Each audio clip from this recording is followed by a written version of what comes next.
इस देश में आज की तारीख में जो सबसे बड़ा मुद्दा है वो है इस देश की सरकार। जो यूजीसी के जो कानून है जो आया है और जो लोग इसके खिलाफ आवाज़ उठा रहे हैं, बहुत अफसोस की बात है, वो एक तरफ ये बात सीधी सीधी कह रहे हैं कि भैया अन्याय करने वाले तो हम ही हैं। होगा नहीं, यही सब कुछ हो रहा है। और उसके सारे कार्यकाल में 12 साल होने जा रहे हैं। ओबीसी को क्या दिया? मैं समझता हूँ झुंझुना दिया, जिसे बजाते रहे ओबीसी पकड़ के। ये यूजीसी में जो बना दिए गए हैं नियम रेगुलेशन, जो भी कुछ बनाए हैं, बावजूद उसके SC ST ओबीसी के खिलाफ जो अन्याय हो रहा है वो अन्याय रुकेगा नहीं। यूजीसी पर पूरे देश में हंगामा मचा हुआ है। ब्राह्मण समाज इस वक्त सड़कों पर है। मेरे साथ सुप्रीम कोर्ट के वकील भानु प्रताप सिंह जी हैं। सर, कैसे देखते हैं, क्या राय है आपकी? ये जो कानून आ रहा है ये ठीक है या विड्रॉ हो जाना चाहिए? नहीं, क्यों विड्रॉ क्यों हो जाना चाहिए? अगर अन्याय कहीं हो रहा है, उस अन्याय को रोकने के लिए, उसे ठीक करने के लिए, किसी समाज को न्याय देने के लिए अगर कोई कानून बनाया गया है तो उस कानून को प्रॉपर तरीके से पूरी ईमानदारी से लागू होना चाहिए। जो यूजीसी के जो कानून है जो आया है, मैं नहीं समझता कि उसमें कहीं कोई दिक्कत है किसी भी तरह की।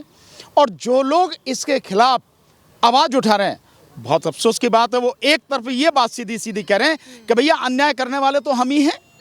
यही बात कह रहे हैं ना वो लोग, अन्यथा उन्हें क्या दिक्कत है भाई?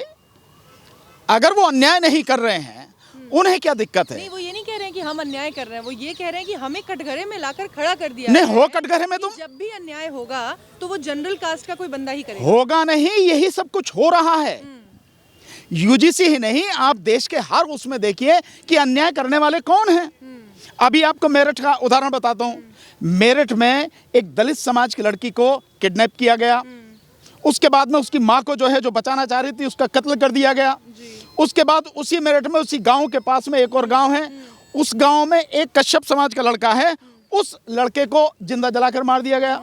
ये 14 साल का बच्चा है दलित समाज का, लखनऊ में।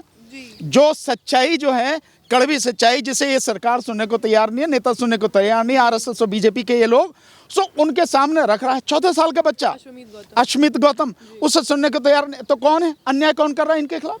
कौन कर रहा है?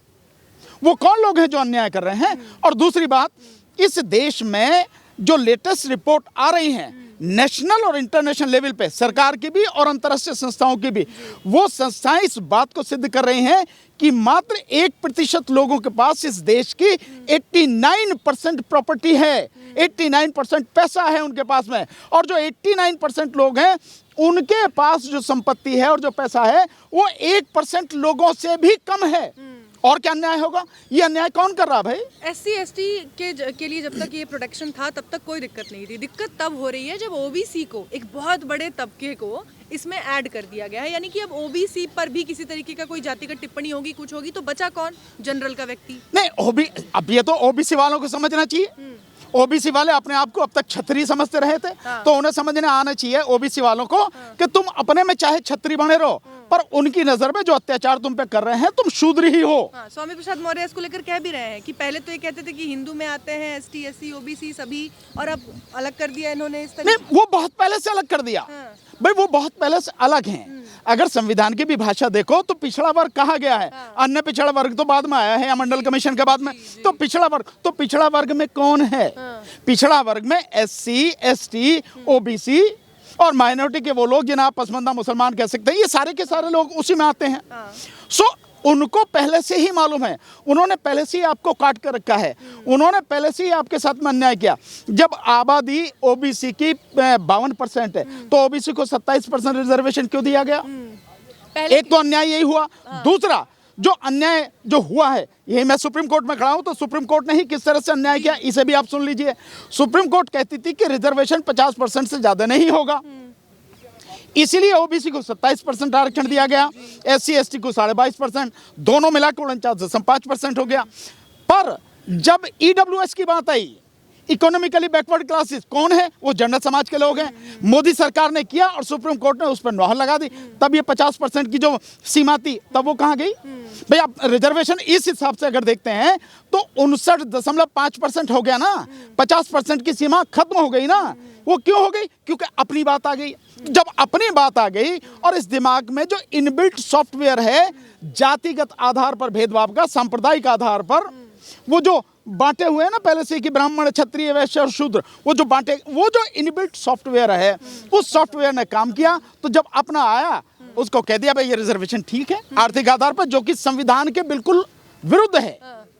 सर ये लोग जब हिंदू राष्ट्र की बात करते हैं तब तो सबको एक में शामिल कर लेते हैं कि तुम सब एक में हो, सब हिंदू हो, और जब इस tariके से इन्हें अलग से कोई प्रोटेक्शन दी जा रही है ST SC OBC को, तब जनरल कैटेगरी अलग हो जाती है, तब वो कहती है कि नहीं इस हमारे साथ विरोध हो रहा है। ये ओबीसी समाज को समझने की जरूरत है। हाँ। ये हिंदू हिंदू जो कहा जा रहा है और ओबीसी पागल जो हो रहा है हिंदू के पीछे, उससे समझ में आना चाहिए कि इस देश का प्रधानमंत्री अपने आप को ओबीसी कहता है, लेकिन ओबीसी का बेड़ा गर्क कर दे रहा है। वही है ना ओबीसी।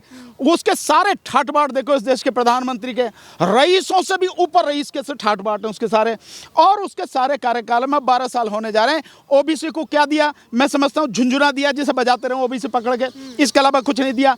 कुछ मंत्री बना दिए केवल गाड़ी के लिए, बंगले के लिए और सुविधाएं लेने की। उनके पास इतनी आज़ादी नहीं है कि अपनी इच्छा से, अपने दिमाग से वो कोई भी ऐसा काम कर सके जो समाज के लिए होना चाहिए, समाज के लिए उन्हें करना चाहिए, ऐसा कुछ नहीं कर सकते।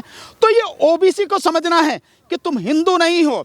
ये हिंदू तुम्हें तभी मानते हैं कि जब मुसलमानों से लड़ाना हो तुम्हें, तब तुम हिंदू हो। जब तुम्हें अधिकार देने हो तो तब तुम हिंदू नहीं हो, तब तुम शूद्र हो, और शूद्र के हिसाब से तुम्हारे साथ व्यवहार करते हैं।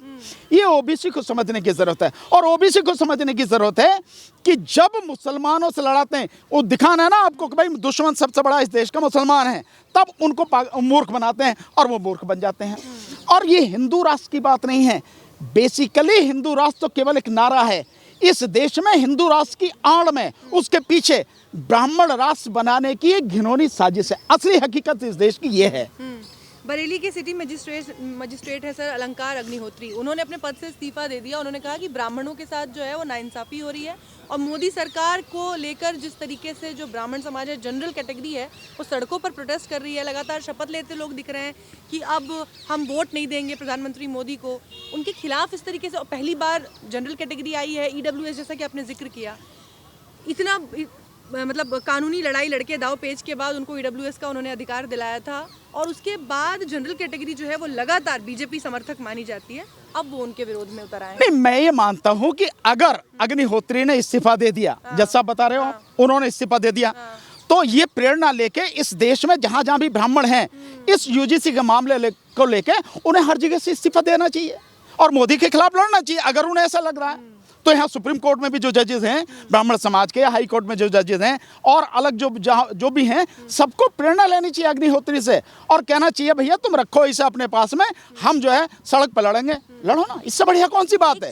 लड़ो मोदी के खिलाफ। एक चीज़ और भी है सर, पहली बार ये देखने को, आप अगर आंकड़ों की बात करते हैं तो यहाँ UGC ने खुद माना है कि बीते 5 सालों में जो ये आंकड़े हैं जातिगत भेदभाव के, ये बड़े हैं। सरकार वैसे तो ये मानने को तैयार नहीं है कि हमारे देश में किसी भी तरीके से जातिगत भेदभाव बचा हुआ है। अगर विदेशों में भी अगर इन आंकड़ों की बात की जाती है तो सरकार उसे नकार देती है, उनको सही नहीं मानती है। लेकिन जब UGC ये बात कह रही है तो उसे उसने माना भी है, और साथ ही OBC को भी इस कैटेगरी में शामिल कर लिया गया है। कैसे सरकार ने ये बात एक्सेप्ट की, ये अपने आप में समझने वाली बात है। ये राजनीतिक रूप से इन्होंने इसको जो है, किसी ने कहा होगा भैया बढ़िया अच्छा मौका मिल रहा है तो इसे भी ऐड कर दो, थोड़ा सा सही हो जाएगा, OBC वाले तुम्हारे साथ में आ जाएंगे। ये है सारा राजनीतिक जो किया गया है, वो उसके पीछे राजनीतिक सोच है। पर मेरा मानना ये है, इस देश में कानून और नियम, जहां भी अन्याय हो उसको रोकने के लिए, चाहे किसी भी जाति या धर्म या किसी भी व्यक्ति के खिलाफ कोई अन्याय हो किसी भी स्तर पर, वो सवर्ण हो, वो शूद्र हो, कोई भी हो, हर एक के खिलाफ अन्याय रोकने के लिए सारे प्रावधान हैं। पर क्या उन प्रावधानों को, उन कानूनों को ईमानदारी से लागू किया जा रहा है? नहीं किया जा रहा। सो बात यह है कि कानून तो बना लो आप, राजनीति साधने के लिए कानून बना लो। असली बात यह है कि क्या आप ईमानदारी से इंप्लीमेंट करेंगे। मैं लिख के दे रहा हूं, ये UGC में जो बना दिए गए हैं नियम रेगुलेशन, जो भी कुछ बनाए हैं, बावजूद उसके SC ST OBC के खिलाफ जो अन्याय हो रहा है वो अन्याय रुकेगा नहीं।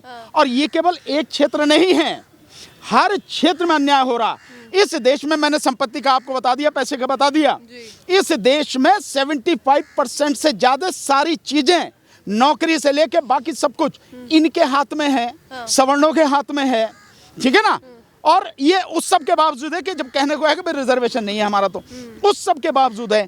क्यों सुप्रीम कोर्ट को ये टिप्पणी करनी पड़ी कि ये जो अन्याय अत्याचार हो रहे हैं आईआईटी में, चाहे पायल तड़वी का हो और चाहे रोहित वेमुला का हो और चाहे बाग में जो 2 बच्चे यहाँ पे उनका सुसाइड बताया गया, आप एफआईआर तक भी नहीं कर रहे हैं, आप एफआईआर नहीं करा रहे हैं, आप उसके विषय में प्रॉपर तरीके से जो इन्वेस्टिगेशन होनी चाहिए, जो इंटरनल इंक्वायरी होनी चाहिए वो नहीं कर रहे हैं।